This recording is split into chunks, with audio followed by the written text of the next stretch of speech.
Should you do it at 60, 65, 67, 70? What should you do about Medicare? If you're currently receiving your Social Security benefits, is it too late to change your mind? What happens if you continue to work? I'm going to talk about all of that today. If you're new to my channel, my name is Ed Weir. I ran the third busiest Social Security office in the country. So I've taken hundreds of thousands of retirement claims, disability claims, survivors, Medicare, Medicaid, worked for Department of Medicaid before the Social Security. And a few years ago, when I actually had less hair, I was a sergeant in the Marine Corps. So, welcome to my channel, and let's go ahead and get started. Okay, so for regular retirement benefits, so we're talking about retirement benefits, spouse benefits, the divorce spouse benefit, whatever the case may be. The earliest you can start those benefits is at 62 years old. Obviously, there's no age limit or minimum for filing for disability, and survivor benefits you can actually start at 60 years old unless you're disabled, which you can start at 50. But we're not going to go into that. We're going to stick on just regular retirement benefits. Okay, however, with anything Social Security, pretty much, if you start your benefits early, then your monthly benefit from Social Security will be reduced. And this goes all the way back to 1935. When FDR started it, Social Security was supposed to be a replacement for lost wages. And if you continue to work, you're not losing your wages. So that's why they have this reduction. And we'll talk about the annual earnings limit and the monthly earnings limit and all the rest of it. Is that reduction forever? Yes and no. So a lot of social media out there that you see, they give you kind of part of it, but there's always exceptions. If you take it at 62, 63, 64, whatever the case may be, before your full retirement age, then yes, your benefits are reduced forever if you continue to receive those benefits. And I'll talk about the suspend and ARF here in a little bit. But generally, if you continue to receive those benefits, you don't suspend or withdrawal or anything like that, yes, your benefits will be reduced for the rest of your life. Obviously, you'll get the COLA increases. Everybody gets the COLA increase. If you continue to work, even if you're 62 or 67 or 77 or 107, if you continue to work and to pay into Social Security, and that's one of your high 35 years of earnings, then when you do your taxes, IRS notifies Social Security how much you actually paid, you earned, paid into FICA and all that. And Social Security will do the calculation. If it's one of your high 35 years, they kick out the low one, stick in the new high one, and increase your benefit. So your benefit could conceivably increase twice a year, one based on your high 35 years and one based on that COLA adjustment they do every year. Okay, so work. Because you're filing early, there's limitations to how much you can make. Once you hit your full retirement age, whatever it is, let me go ahead and throw up the full retirement age chart here. So right now, if you were born in 1960 or later, the changes that happened in the early 1980s where they raised the retirement age, that takes full effect this year. So from now on, pretty much everybody 67 is their full retirement age. If you were born in 1957, your full retirement age is 66 and 6 months. And so it increased a couple of months. And now hopefully this is it. Although they're talking about raising the retirement age. The president-elect said he's not going to raise the retirement age. He's not going to cut benefits. That's fine. That's great. We definitely support that. Most of us support that. But how are they going to stop the cuts that inevitably will happen if nothing is fixed here soon? But I've talked about that in many, many, many other videos. All right. So the annual earnings test or the monthly earnings test. A lot of people miss this one. Okay. So if you're going to file for your benefits early, that is before your full retirement age, there's a limit to the amount you can make in wages, not investments or 401ks or an inheritance or anything like that. We're just talking about W-2 wages or net income from self-employment. So this year it's $23,400. Anything over that, Social Security holds back $1 for every $2 you go over. So if you go $10,000 over, then Social Security is going to hold back $5,000 worth of your benefits until you hit your full retirement age. So that's the annual earnings test. The first year you can start benefits, the first year you want to start benefits, they can switch to a monthly earnings test, a monthly earnings limit. And basically what it is, let's say you start your benefits in July and up until January and up until June, I always exaggerate for effect here. You make $1 billion from January until June. You make $1 billion. But starting July, when you start your benefits, you're not gonna work anymore. Or the monthly limit is $1,950 for 2025. If you stay under 1950, which is 23,400 divided by 12, if you stay under 1950, then you're good. As long as you stay under the monthly earnings limit for the rest of the year, you can continue to receive your Social Security benefits and continue to work as long as you're under that. But I got to warn you that the computer system sometimes, if it depends on if you file online or you get call and schedule an appointment, Social Security employees often mess this up. They're supposed to in MCS, they're supposed to code the NSM screen, and you can tell I've done this a few 100,000 times. But anyway, sometimes there's people throughout the country, employees that code it wrong, and what happens is the result is next year when you do your taxes, Social Security will say, "Hey, this person made $1 billion, and so you owe us all that money back." And what it was is the employee didn't code the system correctly. So easy fix. Don't worry about it. Just go down there and say, yeah, yeah, yeah. I made the $1 billion before I started my Social Security benefits. After I started my Social Security benefits, I stayed under the monthly limit, and they'll correct it, and it's easy fix. And then say, hey, by the way, you need to tell that person they need training on anyway. But anyway, all right. So that's only the first year. In the following year, then you have to stay under the annual earnings limit. You can't have a monthly earnings limit 2 years in a row, okay? Or you can only use it one time, essentially. Okay. All right. So what if you say, oops, I shouldn't have done that? Or you file for benefits because you quit your job, and then after a week, like me, you decide, well, I can't retire. It's impossible to retire. So you go back to work and try something else. No problem. There's a few ways to stop your benefits. One way is called the withdrawal. So basically, you contact Social Security and say, yeah, I want to withdraw my application. It has to be done within 12 months of when your benefits began. So within 12 months, you can completely withdraw your application like it never happened. And because it never happened, you shouldn't have received that money. So you have to pay all that money back for 12 months. So that's withdrawal. And the withdrawal application, you can say, I want to withdraw, and that means nothing until you actually write a check and pay that money back.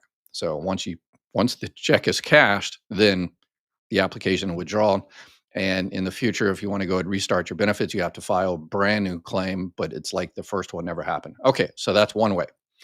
Another way, if you change your mind, you just go back to work, you get more money or whatever the case may be, you get over that, you can actually suspend your benefits. How do you do that? You call Social Security and say, hey, I'm going to make over, what I thought I was going to make. I'm going to make, 10, 20, 30, $40,000 over. So they will do a work report and they will essentially suspend your benefits. So you won't receive however many checks until the $1 for every $2 or whatever goes over. So that's a suspense. And hey, if you need help with Medicare, Medicare Advantage, Medicare supplements, Part D plans, make sure you reach out to my partners at Chapter Medicare. I looked for a place that would help y'all out, and Chapter Medicare knocked it out of the park. They've got excellent customer service. They look at every single plan in your area, and their help is always 100% free.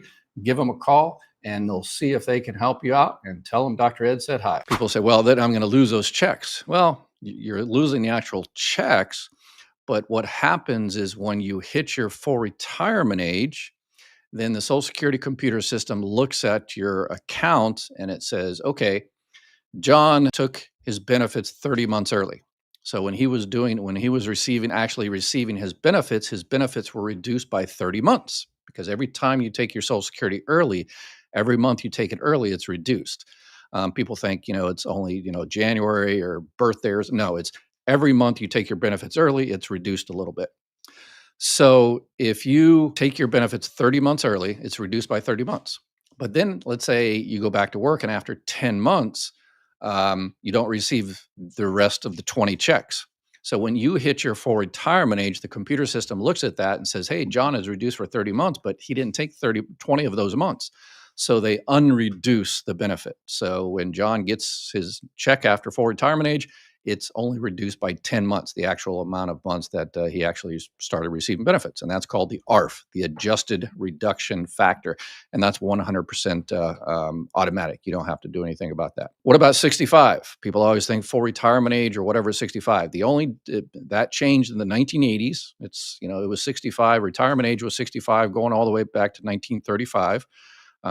They just did that because we copied the German system and it was 65 in Germany. But anyway, but 65 is no longer relevant except for Medicare. So for Medicare, you have to sign up for Medicare at 65, unless you have credible coverage. What's credible coverage? That is if you or your spouse are currently working, not the Affordable Care Act or Obamacare or COBRA or a retirement plan, a health plan or whatever. It's through current work, yours or your spouse's, and your employer has 20 or more employees. If you have that, you do not have to sign up for Medicare. But if you don't have current health insurance from current work, yours or your spouse's, then you do have to sign up for Medicare. If you don't, then you will be penalized 10% for every 12 months you did not have health insurance. And you also get penalized for Part D, the prescription drug plan. And once there's 11,000 people turning 65 every day in the United States right now. Yeah, we're at the silver tsunami, as they call it. So, and when you get Medicare, then you have to figure out what you're going to do because, Part A is zero premium for most people. Part B this year is $185. Part A covers the hospitals, Part B covers the doctors, but there's a lot of gaps there. The biggest gap is Medicare Part B only covered 20%. So if you go into the doctor and get a $100,000 Band-Aid, you have to pay $20,000 of that 20%. So that's why people either get a Medicare supplement plan, which is the ones I recommend you evaluate first, see if it's right for you, a Plan N or a Plan G, or a Medicare Advantage plan.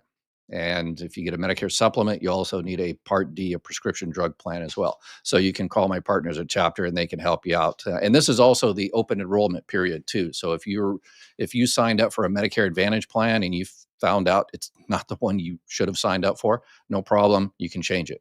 Just call up a Chapter and they can see what's available in your area and get you into something that might be better for you. And they 100% free. So, all right. So, but going forward, the full retirement age, once you hit your full retirement age, and again, this time it's 66 and 8 months or 67 going forward, then no more limits in terms of work. You can go back to making $1 billion a month and continue to receive your Social Security checks. Once you hit your full retirement age, there's no more limitations whatsoever. And if for those people out there on disability benefits, once you hit your full retirement age, your disability benefits, for all intents and purposes, kind of end, but your money continues. So basically what it is they stop taking your money out of this disability trust fund and start taking it out of the Social Security trust fund. So it's just a bureaucratic, accounting thing. Your benefits stay the same, your direct deposit stays the same, but you're no longer limited to how much you can make and no longer get those CDRs, the continuing disability reviews. One thing you can do, you've probably heard of delayed retirement credits. So delayed retirement credits is if you wait until you're past your full retirement age. So let's say your full retirement age is 67. If you wait to collect your benefits until you're 68, you'll get 8% added on your full benefit amount. The full benefit amount is always based on your full retirement age. It's called the PIA, primary insurance amount. But you get 8% added on. So if you wait 3 years and you start collecting your benefits at 70, and please, nobody should start their benefits after 70 because you're losing money because your benefits don't increase the month you turn 70. So if you wait until 70, you're going to 24% increase. So let's say your benefit amount at your full retirement age, let's say, is $1,000. If you wait until 70, you're going to get $1,240. Okay. And there's one thing a lot of people don't know. Another way you can basically suspend your benefits is just before you hit your full retirement age, you can suspend your benefits. It's called the voluntary delayed retirement credits. And just before you hit your full retirement age, you call Social Security and say, suspend me. I want to get delayed retirement credits. I've already been getting a check, but I want those delayed retirement credits. So suspend my benefits and I'll call you back next year or 2 years or 3 years down the line and you'll get those delayed retirement credits. But I have to warn you on that. Not many people do this, and probably because people don't know.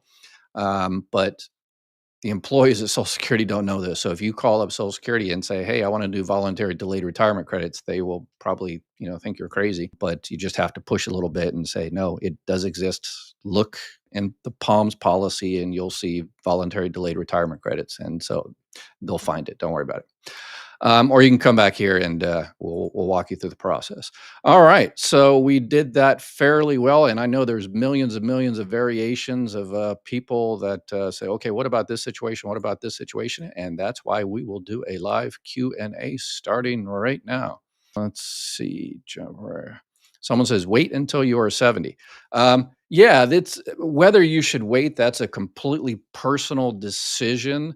And let me pull up here. Okay, so when you retire is, basically, should you do it at 62, 65, 67, 70? Number one thing, do you need the money?